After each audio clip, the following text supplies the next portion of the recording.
Assalamualaikum warahmatullahi wabarakatuh. Waalaikumsalam warahmatullahi wabarakatuh. Ibu, izin kami mendapat tugas dari kegiatan CGP kami untuk mewawancari kepala sekolah terkait bagaimana Ibu mengambil sebuah keputusan dari kasus yang dihadapi di sekolah ini, Bu. Mohon izin dan minta waktunya ya, Bu. Insyaallah siap. Ya. Terima kasih, Ibu. Kita segera mulai ya, Bu ya. Ya, mohon izin Ibu, selama ini Ibu sudah pernah belum mendengar tentang dilema etika atau rujukan? Pernah. Tapi bagi saya ini masih asing buat saya. Tapi ya baru mendengarkan kata-kata ini. Iya. Bagaimana Ibu mengidentifikasi kasus-kasus yang berhubungan dengan dilema etika atau rujukan moral ini?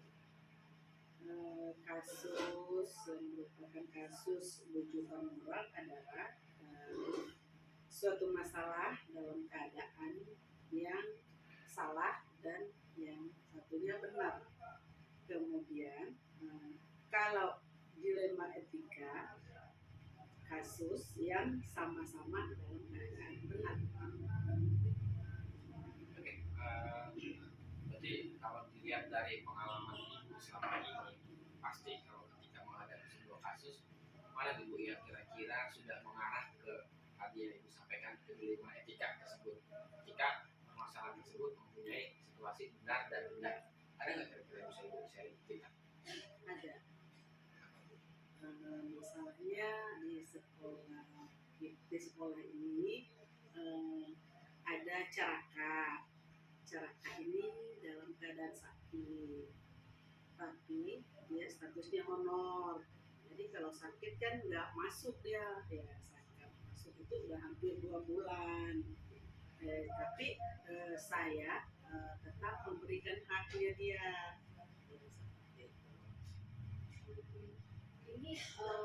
Ini Caraka ini di bagian apa ya, Bu? Kebersihan atau keamanan? Di bagian keamanan satpam. Jadi dia tugasnya itu menjaga anak keluar masuk tiap hari. Menjaga pintu gerbang ya, Bu, pintu utama ya. Kemudian ini bagaimana Bu kondisi keluarga si Caraka ini, Bu? Apakah dia sudah berkeluarga atau belum? Dia sudah berkeluarga. Jadi masalah ini yang membuat hati saya merasa kasihan gitu. Jadi saya tetap memberikan haknya dia. Bagaimana dengan istri Ibu? Apakah bekerja? Istri tidak bekerja, sementara anaknya ada anak yang harus dibiayai sekolahnya gitu.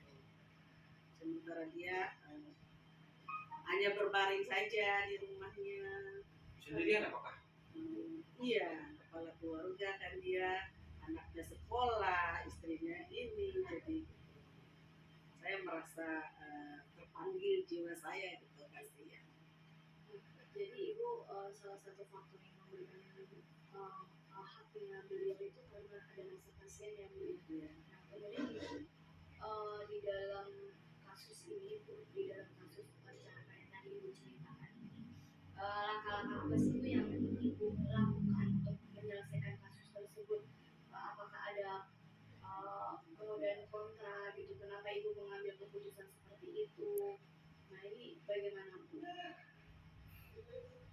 Jadi langkah-langkah yang diambil di sini, misalnya saya langsung berkunjung gitu, jadi lihat benar nggak ini, tapi itu memang benar karena seperti itu. Jadi saya pun datang itu meminta bahwa dia tuh punya keterangan dari dokter nggak, ternyata benar-benar ada bahwa dia itu tidak keterangan dokter dia tidak bisa beraktivitas lagi. Setelah Ibu kunjungan, apa yang Ibu temukan selain tadi keadaan memang sudah tidak bisa bekerja lagi? Dari teman-teman kan mungkin ada yang muncul pro dan kontra? Iya, ada, jelas ada. Dari temannya muncul misalnya ada satu nih yang ditugaskan untuk menggantikan posisinya dia. Jadi kan dia merasa cemburu. Kenapa yang satu ini tetap diberikan hak, sedangkan saya ini yang menggantikan ini tidak diberikan yang lebih gitu. Muncul kecemburuan Iya, ya. muncul kecemburuan. Ibu, intinya Bu, tadi kan ini kan untuk Ibu mengambil langkah gitu, mengambil keputusan memberikan honor, padahal beliau itu sudah tidak masuk beberapa bulan ya Bu ya, hampir 2 bulan tadi Ibu sampaikan. Jadi Ibu sudah mengunjungi, melihat memang dari keterangan medisnya memang tidak mungkin untuk bekerja. Kemudian ada pertimbangan atau langkah-langkah lain dari yang Ibu ambil sehingga Ibu memutuskan untuk tetap memberikan honor walaupun dia tidak bekerja, padahal statusnya hanya guru honor ya Bu ya. Jadi saya tidak bisa memutuskan sendiri ya. Jadi dari yang saya kunjungi itu saya membawa ke rapat gitu. Jadi mengambil keputusan itu dari hasil rapat dengan dewan guru. Oke, berarti di sini muncul ya Bu rasa kasihan terhadap cara tersebut, kemudian juga ada rasa keadilan yang ingin dituntut dari rekan cara tersebut. Nah, dari apa yang sudah Ibu sampaikan, langkah-langkah yang sudah tadi Ibu jabarkan ke kami, menurut Ibu mana yang paling efektif Ibu dalam mengambil keputusan dalam situasi seperti ini?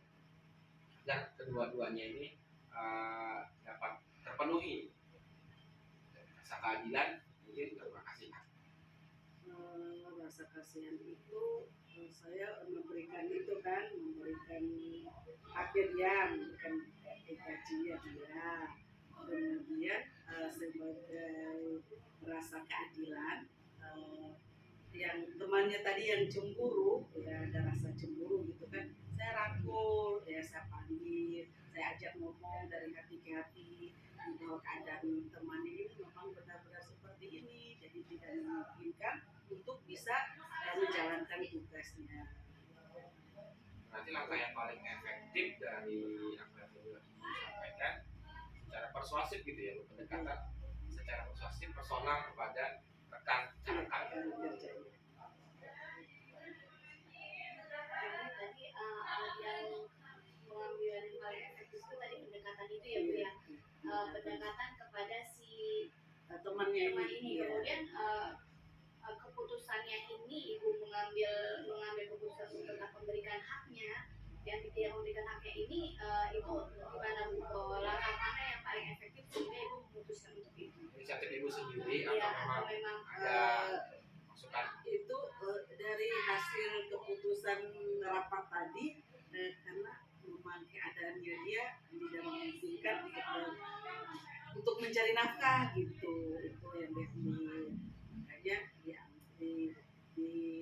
dilakukannya seperti itu langkahnya. Berarti langkah yang Ibu menganggap yang paling efektif adalah membawa masalah ini ke dalam rapat ya, berdasarkan keputusan bersama. Kemudian kepada teman sejawat yang merasa cemburu itu Ibu melakukan kata yang secara personal.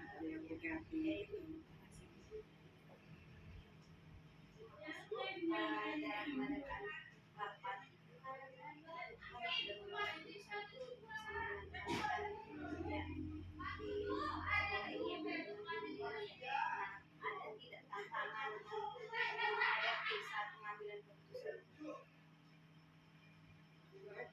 ya, misalnya ada sebagian guru yang tidak mau, yang tidak suka dengan cara ini, misalnya walaupun misalnya disuruh bantu pagi misalnya, nggak mau mereka karena dia anggap bahwa yang satunya, kenapa yang ininya walaupun sakit tetap aja dikasih, tetap seperti itu jawabannya. Berarti muncul ya usulan-usulan udah diganti aja gitu, cari aja orang baru gitu. Orang baru penggantinya gitu. Karena teman-teman tidak mau terbebani dengan tugas tambahan ya Bu ya. Itu muncul, itu tantangannya ya Bu ya. Iya, itu tantangan yang saya hadapi. Satu sih kan juga kasihan kan. Iya, kasihan gitu.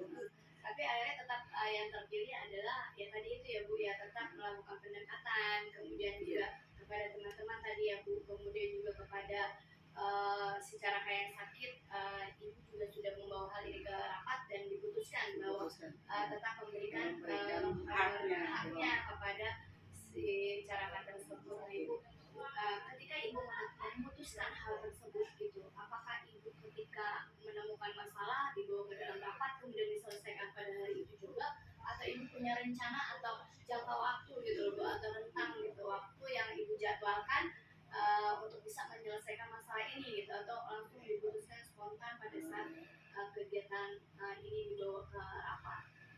Nggak langsung diputuskan di situ. Jadi saya kasih rentang waktu dulu nih, ya misalnya sebulan gitu. Jadi dari hasil keputusan bersama berarti dikasih waktu juga gitu, untuk menentukan bahwa kasus ini adalah perlu diberhentikan atau bagaimana gitu. Jadi butuh waktu. Berharap Iya. masyarakat tersebut kembali sehat. Iya, kembali sehat gitu. Masih tetap berharap. Dalam penyelesaian masalah ini ada tidak seseorang yang membantu? Ada, jelas ada. Ya, saya selalu meminta pertimbangan dari wakil, dari guru senior yang ada di sini, kemudian memerlukan bimbingan dan arahan dari pembimbing kita, yaitu pengawas kita. Jadi sudah banyak ya Bu yang terlibat di dalam kasus ini ya Bu, jadi Ibu tidak serta-merta memutuskan sendiri. Tadi yang jelas ketika ini dibawa ke rapat berarti teman-teman yang lain pun ikut ambil peranan untuk mengambil keputusan, dan ternyata juga ada arahan dari pengawas gitu ya, mungkin apakah ini salah atau tidak gitu yang Ibu lakukan ya. Luar biasa ya Bu ya.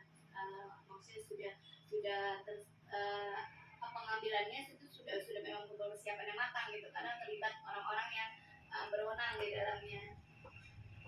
Oke Bu, yang terakhir dari apa yang tadi sudah Ibu sampaikan, ada tidak Bu pembelajaran yang bisa Ibu share ke kita tentang bagaimana Ibu mengambil sebuah keputusan, atau mungkin dari dalam diri Ibu adakah merasa bersalah ketika Ibu mengambil keputusan tadi, kemudian dampaknya untuk guru-guru itu seperti apa, dampak untuk si carakat tersebut seperti apa? Boleh diceritakan ke kita mungkin Bu, kondisi carakatnya sendiri seperti apa Bu sekarang? Jadi dalam mengambilkan keputusan itu merupakan suatu pembelajaran bagi saya, bahwa sesuatu itu memang kita ini memang ada masalah masing-masing, tapi masalah itu harus diselesaikan dengan kepala dingin, tidak dengan emosi. Jadi hal-hal itu terlebih lagi harus dimusyawarahkan, nggak egois mengambil keputusan. Itu adalah suatu pembelajaran yang berarti bagi saya, dan saya insya Allah tetap belajar lagi untuk saling memahami masalah yang ada dan menyelesaikannya. Muncul nggak Bu rasa penyesalan gitu, rasa bersalah ketika mengambil keputusan? Rasa bersalah muncul, ya misalnya ini yang saya tetap kasih honor ini, tetap bersalah. Bagaimana dengan yang lain yang tadinya yang merasa cemburu, sedangkan dia kan tidak diberikan yang lebih dari penghasilan dia. Dilema buat saya. Tapi setelah pengambilan keputusan, rasa penyesalan itu masih ada nggak Bu ketika pengambilan keputusan oleh arahan dari pengawas kemudian dari rapat ini, apakah rasa penyesalan itu masih muncul hingga sekarang setelah diputuskan ini?